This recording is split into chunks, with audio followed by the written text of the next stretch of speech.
ভিতরে ডাকাতরা দাবি করছে যে আসলে 10-12 জন ডাকাত রয়েছে, কিন্তু প্রকৃতপক্ষে এখানে আসলে 3 জন ডাকাত রয়েছে।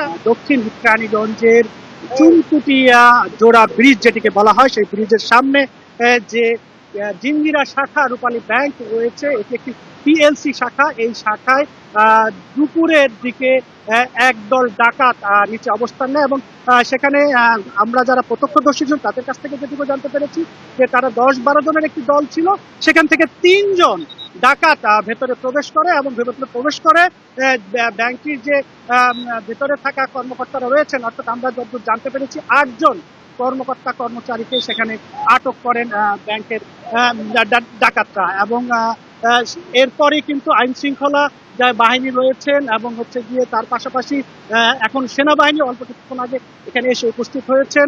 আমরা একটু যদি দেখাতে চাই যে সেনাবাহিনী